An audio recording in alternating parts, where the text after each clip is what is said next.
Hello, everyone. My name is Professor Boaz Ben David. I am a research psychologist from the Baruch Ivcher School of Psychology here at Reichman University. And I am delighted to have been chosen to moderate this session. We will soon go one by one and ask each of you to introduce yourselves. It will be much better than my introducing you. And let's begin with an opening question. As preparation for my meeting with you, I had a long talk with Professor Gilad Hirschberger in the Ivcher School of Psychology. He studies political psychology, and he said that wars, as well as civic society organizations, start because of rage and hope. Rage is something that makes you angry, that you want to change, and hope that this can indeed be done. And perhaps in psychology we call it self-generation, the ability to change. And if you could please introduce yourselves, and we'd like to hear from you. What is your rage and what is your hope? The reason why you are spending so much time doing what you're doing. So Moran, let's start with you. Nice to meet you. My name is Moran. I'm 40 years old. I have 3 boys. And the truth is that in the case of women's rights, it is an ongoing rage that I'm experiencing, and the hope is Botox. No, I'm kidding. The hope is that there was a sense here where we're reaching a peak, where we must go out and do something collectively. I set up Bonot Alternativa, which in Hebrew means building an alternative, 3 years ago. It was just something that happened by chance. We're just regular people. I am not an activist. I have no background. I come from the business world. We're just regular women. But after the rape of the girl in Eilat, we had held protests across Israel. We're just normative women who decided that a line has been crossed. And over these last 3 years, we have conducted all sorts of activities that have to do with equality and combating violence against women. And we realized that there's a huge rock here that generates a lot of things, like all the little misjustices, all the things that we see before us is this legal revolution and reform. And this is what we decided to do. This is why we decided to convene around this. And I consider that over the last 6 months there have been very few other struggles except the battle against this government coup, because it's really taken so much out of us, but we have grown so much too. But you didn't ask about hope. I did. I'm a psychologist. No, I said that at the very beginning, so please repeat it. I said that we saw that there was a collective awakening of men and women. I would never have imagined in my short activist history that men and women will be wearing red shirts, that men and women will together, and I'm talking about dozens of thousands of people, that women's blood is something that needs to be reckoned with, and that it's something that is so obvious to me will become a consensus where we can talk about women's rights. Not too long ago, women too did not want to discuss women's rights. When women were asked to talk about it, they said about being in high tech and how they have all these roles to play. They didn't want to talk about women's rights. And now we're in a situation where men and women are putting these things on the table. It's a very big change, and it's happened over the last few months. Okay, so let's go from where hope is already here. Amir, can you go on from here? Hello, Amir. I'm Amir Haskel. I'm 69 years old. I'm married. We have 4 children, 7 grandchildren. I served in the IDF for 32 years in the Air Force, and obviously I was not a social activist. I was not a politician. And in my last position as head of HR in the Air Force, I initiated, together with my counterpart, who was the chief education officer in the IDF, Elazar Stern, the organization called Individuals Protest. And as part of this journey, I decided that I wanted to learn more about the Holocaust. So I finished my position in the IDF and I began a course in Yad Vashem. And just to cut a long story short, I will tell you that since 2003, and to date, but very intensively until 2016, this is what I did.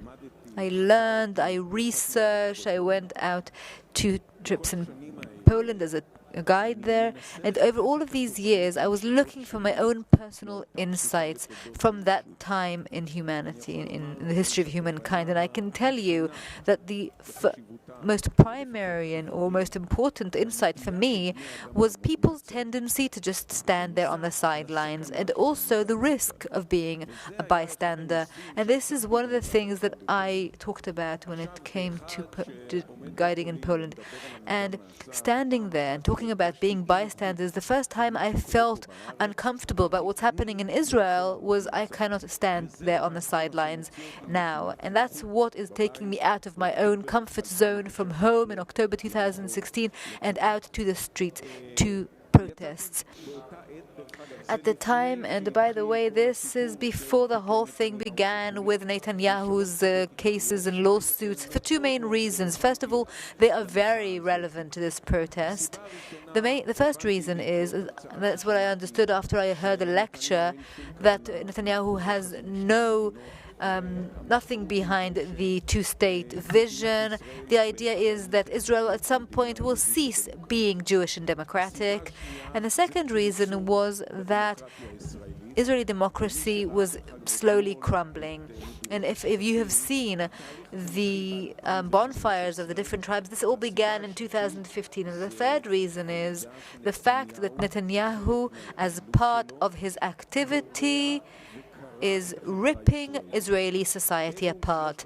These are the 3 reasons for which I decided to go out, even though I had no knowledge or no training in this area, and often to be there on my own in different junctions or just with another person or 2. And this continued for 3 years and 8 months until I went up to Balfour, which is the Prime Minister's residence. And from the moment that the government toppled and until the elections of November 2022, 4 more months before the elections. So that's what brought me out onto the streets. And what's my hope? I will say, look, we are now talking about the government coup. So, of course, the hope is for democracy to continue thriving in Israel. And I want to say something else. Or in addition to that, look, I think that what is happening to us, what we're going through, the basis of it is the loss of values. I can say that I personally, my greatest crisis was all of these values that I grew up on and in light of which I educated are all collapsing.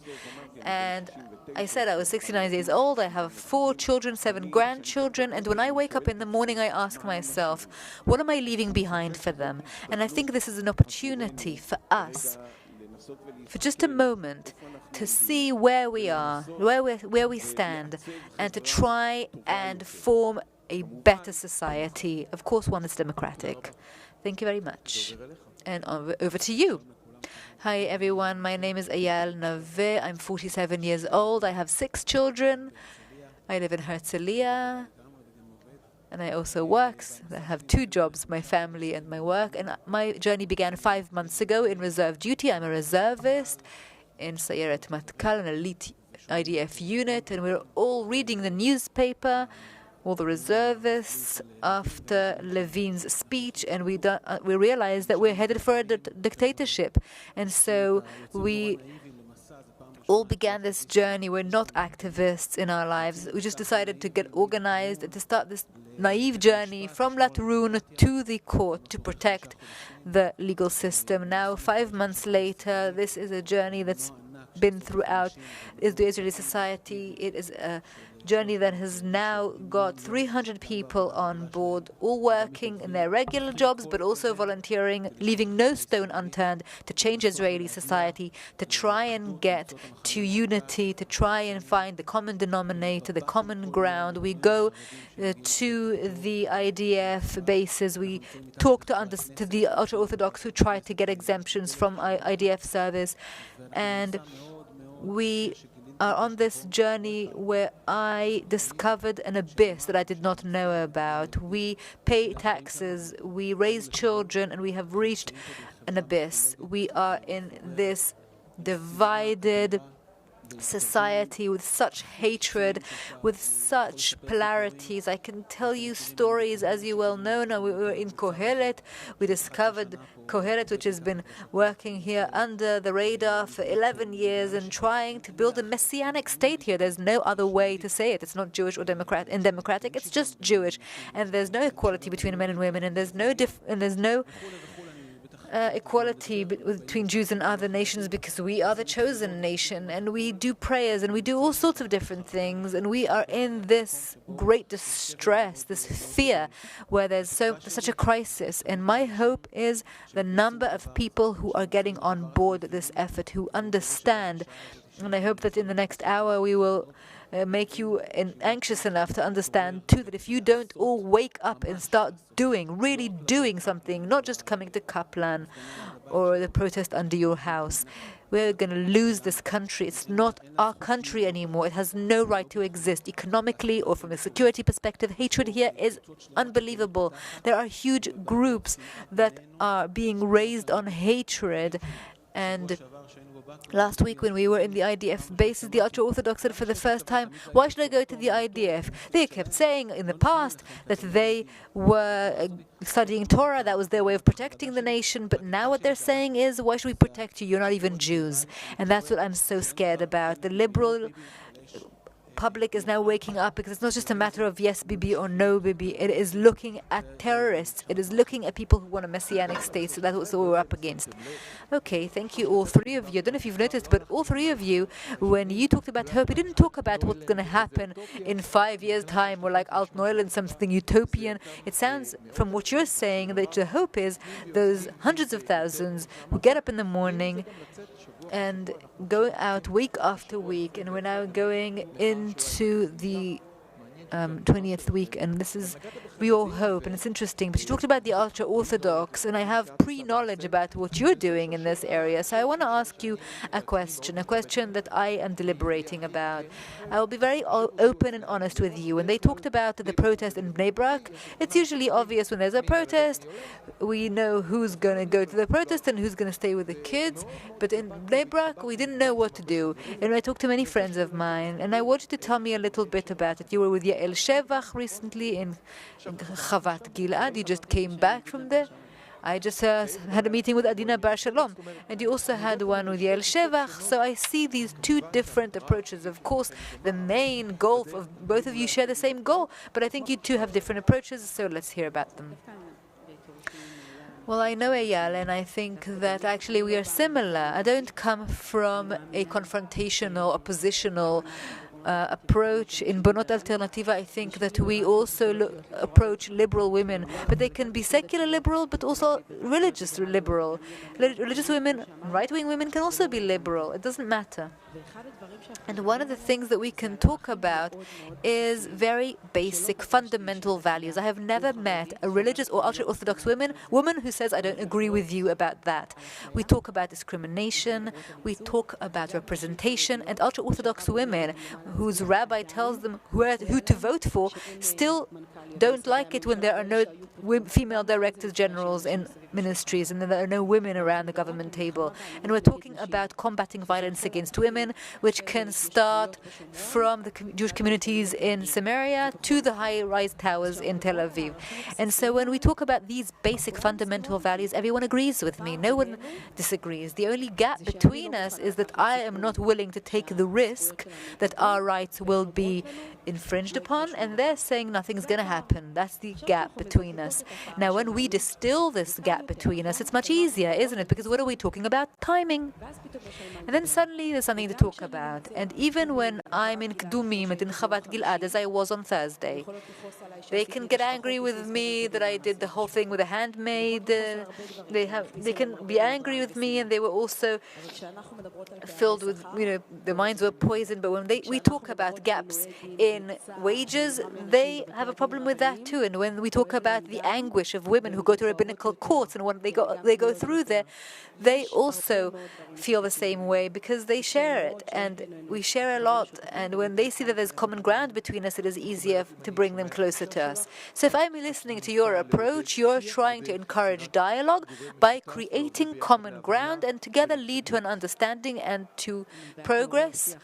I do encourage dialogue, but this dialogue has to go to a very certain direction, which is I want them to understand that we're all on the same side and that we all need to take active action in order to ensure women's rights. And one of the things I want them to understand is that whoever is currently in power is not in favor of women's rights. And that's what we need to be active about. And when the questions come from the right-wing side of the map, it resonates much more than if I were to write something. If Yael Shevach writes on Twitter something about losing the way, how politicians lose the way, Smotrich answers. And when I put together a campaign about the rabbinate and Yael resonates it's a different impact. And we need to have more women from that side join us. Okay. We in Brothers in Arms have two divisions. One is the activity you heard about. We go to IDF bases. We go into Brig. We set up a base there, and we said we have been shouldering this burden for 75 years. Now we want you to join us. We want to sign a new agreement with you, a new contract with you, because I think that when we look at what was in the past, it shouldn't happen again. We want Israeli society to be rebuilt. That's where we're going. But we also have another group, another division. It's called Bridge Over Water, and we have dialogue with them, with rabbis, with the ultra-Orthodox. I can tell you how many times I went to contact Derry and he didn't answer me because they took the backstage. And when we look at it, when we look at the politicians, that's where we're going. We had to go to Knopf, we went to his house, and we shouted about this despicable budget. 2 weeks ago, they talked to us about a multi-front campaign and how Hezbollah is going to attack us. But now there's 80% less budget for Kiryat Shmona to defend itself. So I volunteer in organizations in ultra-Orthodox society, and that's why we work on both divisions. We'll continue with both activities. I think it is doing something. I think it is shocking, but it also makes us closer, not further away. I wanted to ask you going into Bnei Brak has made a lot of noise, for better or worse. And if we take the protesters' side, it's also made us sort of wonder what to do. How do you see it retrospectively? Looking back, should you keep going or should we maybe look at another direction? I think we should keep going against ultra-Orthodox politicians with full force. I really agree with what Amir is saying. There is a culture of lying. They're encouraging lies. We have to really annihilate this, destroy this. They just lie. Ben Gvir says that people were arrested in his house when we never went to his house. And all these lies that are just unbelievable. Or Channel 14, Yotam Zimri called us Nazis. I mean, these are things that we absolutely have to stop. And we should. And we're gonna. And if we get money, we're going to donate it to Holocaust survivors. And this is something that we need to go head on and go against, because we cannot encourage Channel 14 and newspapers that just spread lies. These are things that we did not agree to as a society. We are allowing a prime minister who has lawsuits pending. We're willing to do all sorts of things, but this is something that we have to stop. Look, historically, when you look back, the ultra-Orthodox were a minority. They still are, by the way, in terms of percentage, a minority in society, but they are also a minority in politics. And as such, And since a democracy, one of its responsibilities is also to address a minority, they had lots of rights. It started with 400 yeshiva students that Ben Gurion approved would continue to study in yeshiva instead of being enlisted to the IDF. It continues with the closed neighborhoods of theirs, and it goes on their education, which is independent, and so on. I think that one of the things that the protest has done is that it has awakened us. It was a wake-up call, because we kind of fell asleep. And slowly but surely our rights are being infringed upon. I'll give you an example.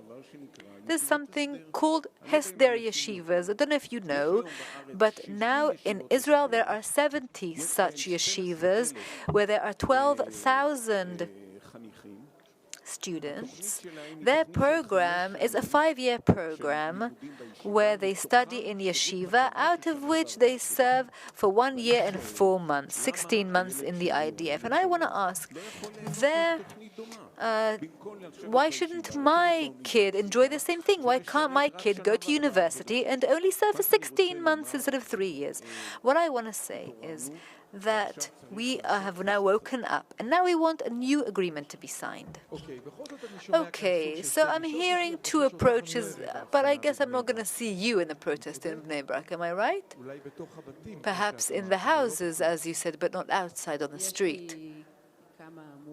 I have a few other moves I'm planning to do, which I guess will make just as much noise. You're not going to tell us what? You're not going to tell us what they are? No.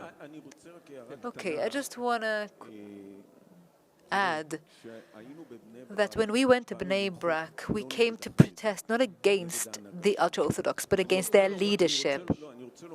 I want to tell you that if they had done some sort of referendum among the ultra-Orthodox in Bnei Brak, I'm sure that quite a few of them are ashamed by what's happening right now with the budget and the money.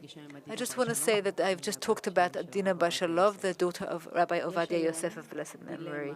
There is currently a dilemma on the ultra-Orthodox street, whether to share how they feel about the leadership with the seculars. I have heard stories that are very troubling about the leadership, and of course their information dispersion mechanisms are problematic, but I've heard things that are very frightening, and I can't repeat them, but it's their dilemma right now is whether to share this with the secular or not.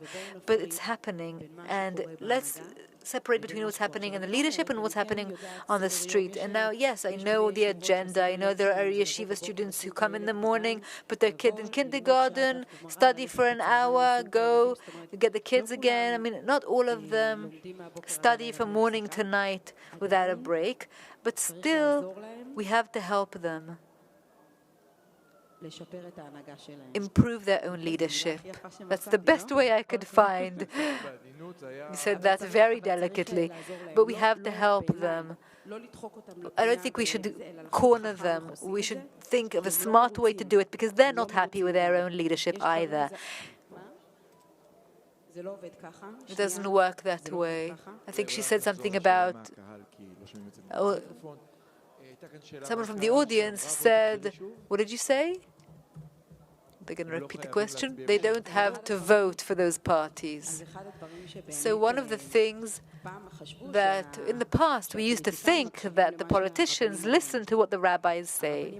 The rabbis now cannot take control over these ultra-Orthodox politicians. It's another development that needs to be addressed. But things are happening, changes are happening. I don't know if it's at our pace. I don't know if it's something that we're happy with, because ultimately the implications of this budget is here and now. So we're all going on from here to Jerusalem. We're not going to wait. But I do think that we need to see if we're going to use a laser on it. It's going to be, it's a problem we need to deal with, but it's not the entire ultra-Orthodox sector. Let me just say something very small. on Independence Day, it was not a good action. We went into Bnei Brak and Petach Tikva in Jerusalem, and we wanted to put a dilemma. We did a dilemma exercise vis-a-vis the ultra-Orthodox. We wanted to go to their leaders and put Israeli flags around their homes on Independence Day to see what happens. And it was very sad to go into Bnei Brak on Independence Day. Not a single Israeli flag was up there, and it broke my heart. You look around, and it is on the border of Ramat Gan, and you go in, and it's like a new world, a different world. No celebrations, no events, no happiness, no joy. We got caught immediately by their patrol. It's not Israel. It's a different world, and this is something we must understand. That is the huge gap between us and them. And that's what we need to bridge. I didn't mean to open this up to questions from the audience, but the audience is really bubbling, so let's let it happen. Please just speak into a microphone so that we can interpret. We'll try to hand you a microphone. I was never a party member. I never protested, but now I haven't stopped protesting, not even once. I am boiling over, and it's making me crazy, and that's what all of you must do, is two things. A nation that does not respect its elders has no right to exist. I'm saying that very clearly. The ultra-Orthodox society has a lot of organizations of compassion and charity and help. And we now have a budget where they are robbing of so much money, and they couldn't find money for 250,000 people who are living off of all sorts of benefits and have no other income. There are more than 200,000, but there are others who get more benefits, different benefits. And only less than 50,000 Holocaust survivors who are also in a similar position. So we hear about them every so often, but there's not a single penny for either of these groups in the budget. And for this, we really have to break the windows and all the doors and to riot before doing anything else.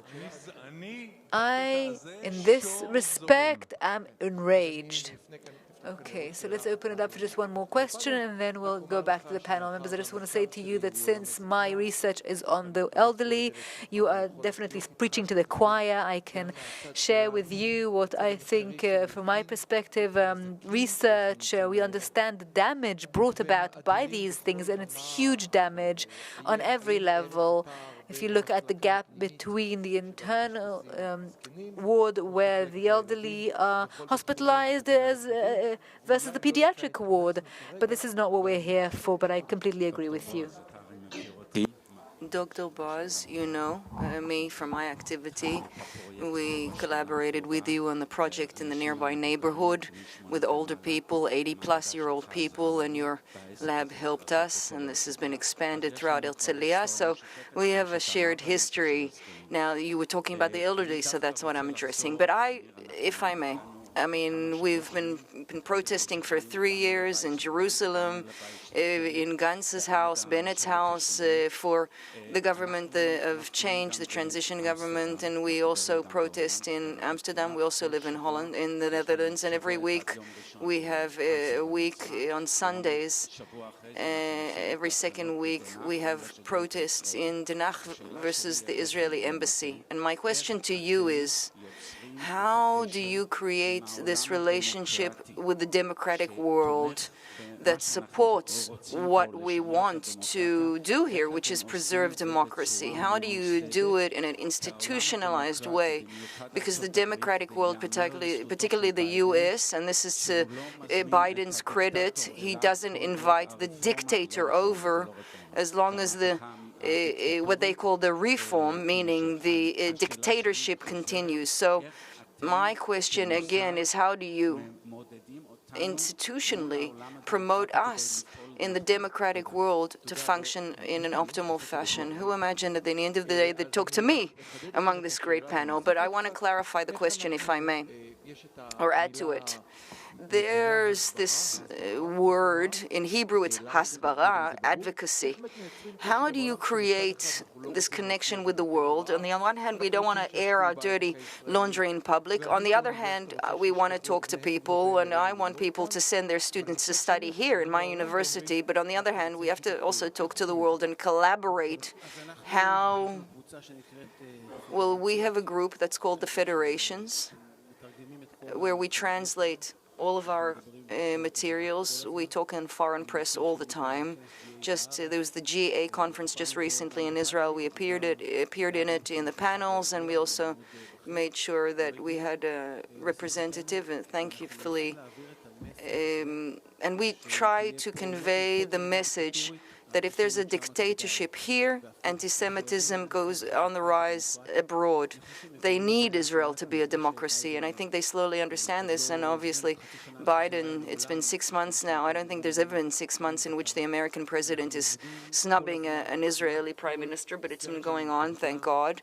Now we are moving on a translated movie. We are interviewing senior people in the industry, and we're translating that. We're constantly dealing with advocacy. We're learning to walk. It's a process. We're learning on the move. I mean, we were born as an organization 5 months ago. We're young. We're using, relying on the wisdom of good people, true, relying on their financial help, but also on their know-how and expertise. And we're building this network. We're working on it. And you really are, this is a great segue, because talk to me in a few days and I can give you even more news on that. First of all, let me add, I am giving you my personal opinion. I'm not the representative of all protesters. So let me say on my own behalf, the connection with the Israelis abroad already began through the Balfour protests, and they continued. And the way is that we send the materials that are translated to English, and they disseminate it in various networks there. And I can say that the media, at least abroad, publishes, I think, just as much as our media does about all of the protests, images, electronic communication, written texts. There's a lot of activity. Now, it's obvious to us that one of the pressure points on what's happening here in Israel will happen abroad, will come externally. And we are doing the best we can, according to, what we can as well, versus working particularly with Israelis living abroad. And I think that there are dozens of protest sites in various Israeli embassies around the world every week. I'm sorry, I can't hear the speaker. He's without a mic. Yes, if we manage to get there after the protest on Saturday night. Two issues that are relevant. One thing that really leapt ahead in terms of our awareness and our capabilities was our exhibition, prison, that is the story of a slave, and that's really the red light to everybody. And we're now gathering materials. I mean, it's insane, the number of media items, so we have to collate. So that's our protest contribution. Second, we have the global group, and every time that you see women dressed as slaves, facing the Kohelet representative in New York or London, and we have cells, so to speak, everywhere. We send them, or they buy the slave outfits on Amazon. Those are better quality than the ones that we provide in Israel, actually. In any case, we are pushing ahead with things. Yeah.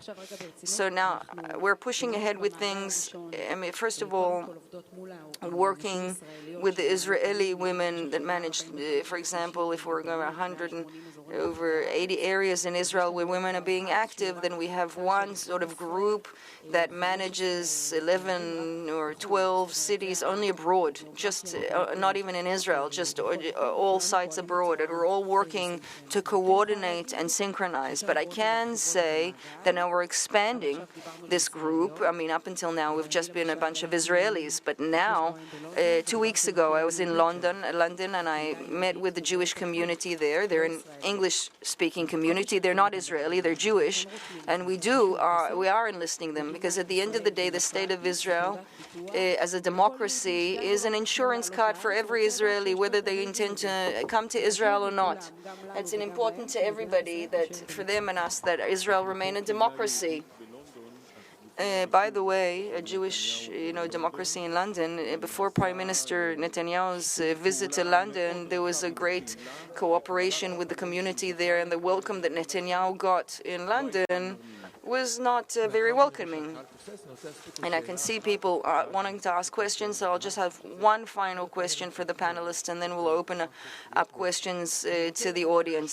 We have very active participation. So let's talk about the end game. And everybody wanted me to ask this. What do you want now? What do you want the hardest story to end? You've brought all of the reserve duty soldiers, women. You're taking everyone to the streets to protest. There's almost no one that you haven't spoken to. We go every week to protest. What do you want? A party? Do you want us to block the Ayalon highway again? A week after a week after a week, again and again. What is the bottom line? Where are we going with this? Talking, negotiating, what? Maybe.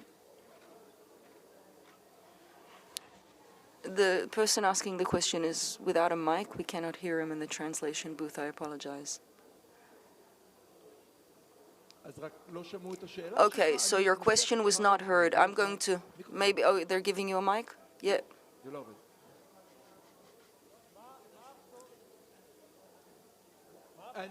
Okay, then I will repeat your question.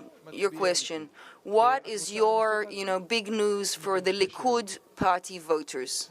Was the main question. What is the news? What news?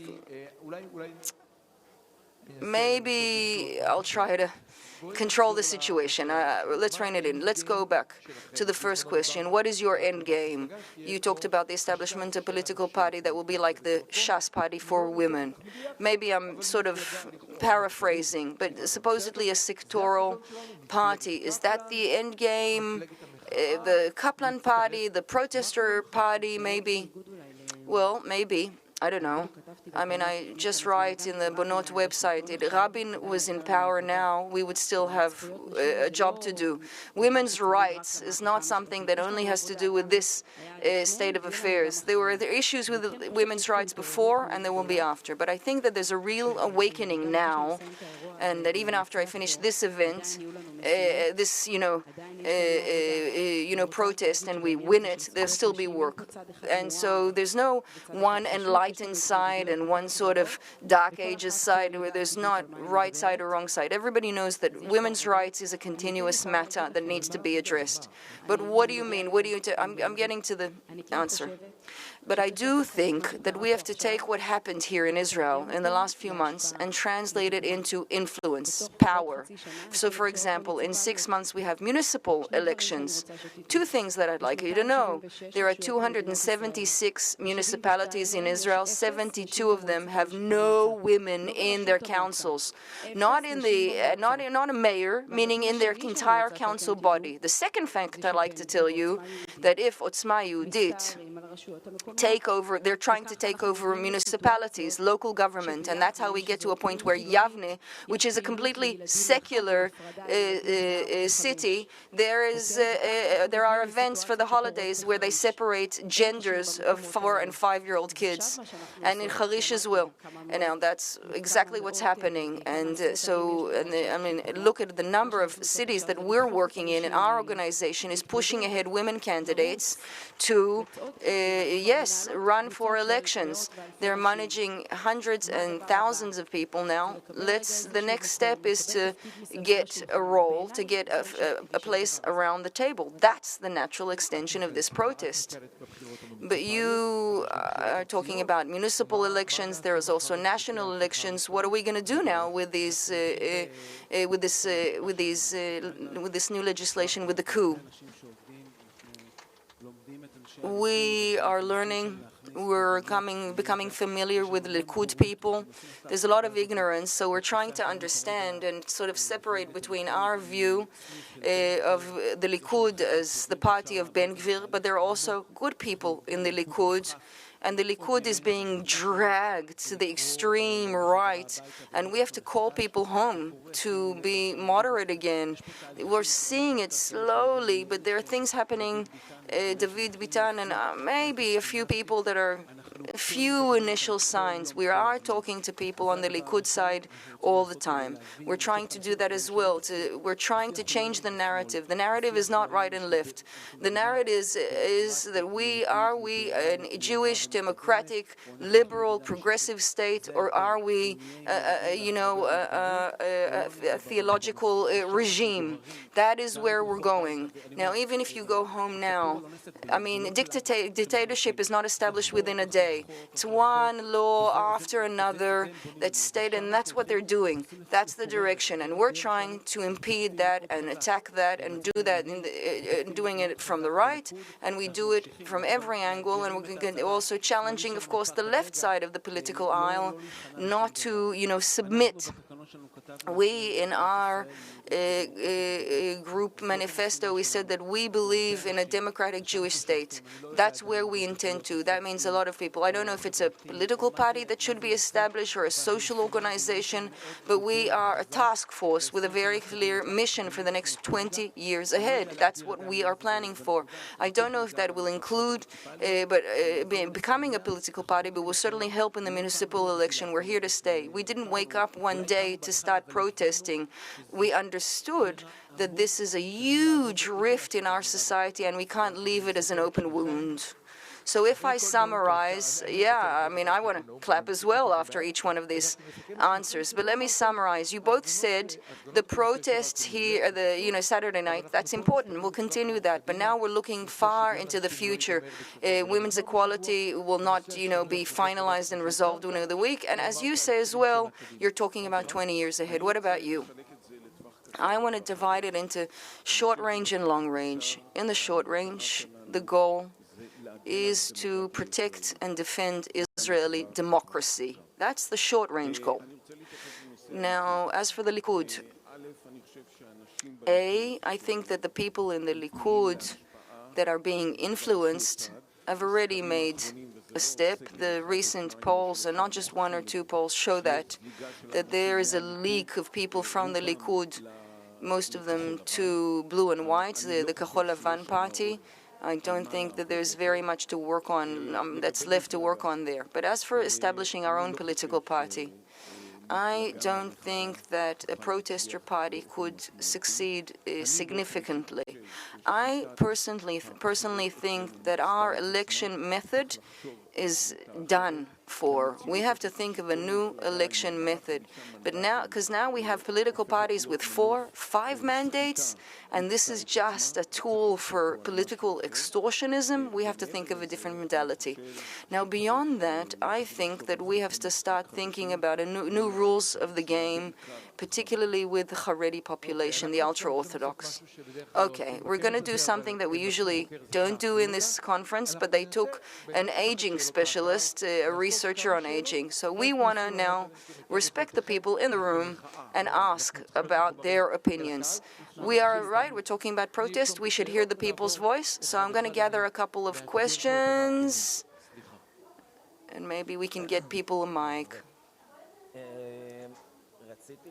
I wanted to ask, I volunteer here in this conference, I study in this university, and after 2 days, the key insight that I have is that the protest, as I see it, and I also participate every week in my family, the protest is the last, stopgap before we descend into mayhem and lose our democracy. And if I look on the recent events of the last few days, that from the president's house, the talks there, this protest should now not orient itself to the coalition, but to its own representatives of its own constituency, the ones that are supposed to be representing us from the opposition. Because it seems that the coalition has learned from this protest. They maybe are scared of it.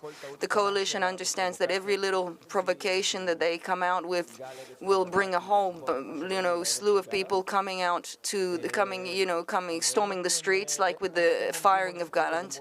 So how do you deal with that versus the opposition? Okay, I'm going to get a couple more questions, if I may, and then we're... Yeah, don't worry, we'll get to everybody. If somebody can help out with the mic. We're going to stay here all night, don't worry. I'll give you my mic. Go ahead. My name is Ophira Golom. I'm a lawyer. Thank you. If I may, and I may have missed something, but if I may, to give you an idea, a direction for our focus that should, and to focus our energies on Benny Gantz, that should be the one shouldering the burden in such extreme circumstances. Excuse me. We talked about people listening to each other. Please don't interrupt the lady while she's talking. We understand the circumstances that have unfolded. We know the offense that he felt from the fact that his agreement with Benjamin Netanyahu were never, of course, followed through or respected. But now we're in very extreme and dire straits. We are on a slippery slope as a country. And this will be maybe the solution that we should pursue. Okay, so this second question was exactly in the opposite direction from the first question. Good, interesting. And if I may, please ask short questions because my time is up. Okay, I see that there is a real in-depth process within Israeli society that began with the assassination of Rabin. And now we're at the penultimate hour. We can see this in the education system. They don't teach civic studies. We can see this with the Kippot Srugot, where Jerusalem Day is only now celebrated religiously. And all of this is taking us into a messianic direction. And I expect that we, the protester organizations fighting against dictatorship, see these processes and address it in a more in-depth fashion. I'm not sure how, but they must be addressed. Okay, if we can really have focused questions. Yeah, a focused question, I assure you. To the three member panelists here, and from your field experience, I am the veteran, if you would call, of the foreign ministry, and I've been dealing with countries talking about state and democracy. And the real question is, and it's a very biggest question, I believe, if we look on the macro and micro levels, and since we are talking about a democracy, the protest shouldn't be political, meaning, in other words, and that's the question, in the end game, don't you see for the establishment of an emergency government administration? Yes, a national emergency government which is based on political guidelines, because you can't reinvent the wheel. Okay, we're going back to the second speaker. Maybe two more questions if we're really quick. I'm trying to get to everybody. Two brief questions.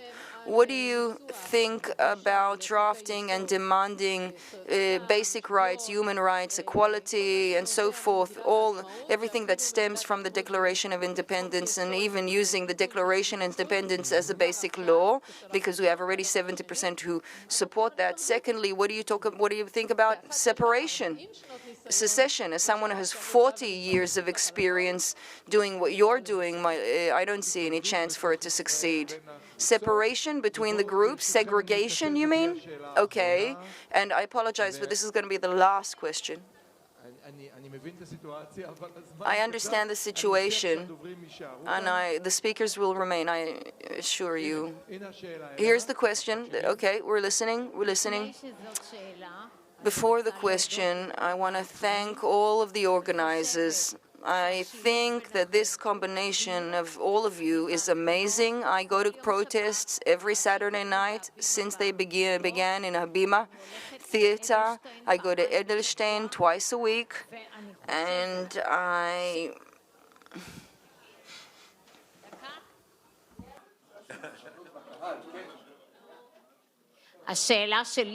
My question is, why don't we go more frequently to TV appearances, to talk in front of the camera? There are people who don't even understand the seriousness of what's happening here. Let me just, for a moment, stop the questions. I wrote down the questions. Should I remind you of the questions, or do you understand? I'm not going to answer everything. I'm going to answer some. Okay. I'll begin from the end. You can't go to TV without them inviting you, and they don't invite us to appear. Right. Yes, we don't control the media. We try to use whatever tools are at hand, which is social media and so forth, but that's the best we can do. So that's in regard to media appearance. Now, as for an emergency government, and two versions of that came up. I personally am against it. Full stop. And look, I'd like to say something. I began my path in October 2016, and at some point we were in Balfour, and with a no Bibi, yes Bibi crowd division. I never had anything particular against Bibi Netanyahu. I can tell you that his first term began in 2009, and up until 2016 I didn't protest anything. But we talk about the collapse of values, that the state of Israel, a sane country, cannot allow itself that someone in the position of prime minister is a person that for years has been in court and indicted. This is the person who sends our sons and daughters in the military to war. And we can't have a man indicted for endless number of things. And apart from that, we've already been through this. This man, Netanyahu, cannot keep a single promise. He has no word of honor. And maybe we should be a bit more mean, and see things deteriorate a bit before we see things improve. That's in regards to an emergency government. Now, as for segregation or separation, whatever you called it, I think that we, and by the way, in the past, there was an attempt to write a treaty of coexistence between religious and secular, But first of all, there is a foundation for this. Nothing happened. It didn't happen. It wasn't, realized. But there is a document that from years ago. But I think that we need to start. The first thing we need to attempt to do is start talks. That the end game of that is live and let live, meaning rules of conduct, how we in this country can there be Haredis next to secular people. I think it's possible, and if not, then probably at some point we should part ways. Okay, so I'd like to ask you a specific question. There were two. One person said, let's call Benny Gantz to, sacrifice himself. And the other side said, you have to go to Lapid and tell him to be a hardliner. What do you think? I think, began this culture of lies. We can't normalize lies anymore. We can't reach a point in which we allow something essentially wrong to be made okay. I don't want a bargaining point where he stays. I don't want a place where I then later have to look my kids in the eye and say, we just let this evil pass. No, we have one opportunity to fix things at the root. But I do want to say something in regards to one of the questions. We also have to look at the other side. There are rifts in our society, and I'm really working on this in the last 5 months. The disengagement plan was an open wound that never healed, and we never managed to heal it. We never understood it. For me, it was a chapter in history, but it hurt a lot of people. We have to understand that, and we have to listen. And also the fear of assimilation of the ultra-Orthodox Jews.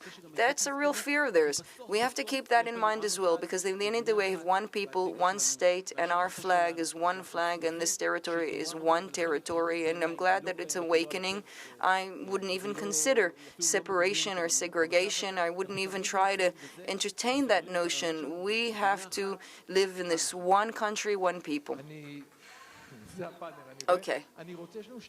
We have 2 more minutes, and I want to maybe get a ray of sunshine, of hope from you, because within our work in the psychological services that we provide for protesters, we hear a lot of people that are abused during protests. They're called Nazis. They're spat on. They're hit. What can we say to people? How do you move on another week? What's your trick for that? I can give you an example. Apropos, the Nazi slur. A week ago, one of my clips was broadcast, and they said the head of the slaves is now dealing with, I don't know, municipal taxes. And every time, and I got one of the responses that I got on Instagram was a man, cursing me that I'm a Nazi and a million other curse words. And how do you feel when that happens? I'm telling you, this is the story. So I answered this guy, how are you talking like this? And the curse words are horrendous, very specific curse words. I won't repeat them. So I started a dialogue with this guy, this cursor, and I said, and I explained to him what we do and so forth, and he continues to write to me, and I said, I won't write to you unless you apologize to me because you called me a Nazi. And he said, I was angry. And I told him it would last for 7 generations, this feud. He said only 2. And then I said, some of the things you said were irrationally. And he said, it's not rational. He agreed. It's not logical that the Haredis don't do anything. It's not okay. And he said, I'm an active member of the Likud, and every Likud member will tell you this. Meaning he basically agreed with every point of mine. And at the end of the day, he said that I should establish my own political party, and he would help me if I did. Okay. It ended on a good note. But at the end of the day, the point is, you can convert people. That's my point. When you give people logic and rationale, and you have to push away the violence and the left-right hatred, you can convince people. I don't agree with you that you think that you have to, go in full force and utilize and pursue every avenue for justice. I think tomorrow, and it's not saying, this is not PC, but if tomorrow Benjamin Netanyahu says, I'm gonna, let go of this, this regime agenda, then we would be in a different situation entirely. And the moment that he says something along those lines, I would say, okay, let's try and work together. Yeah.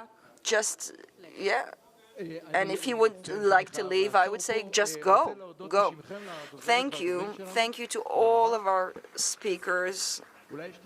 Maybe there is hope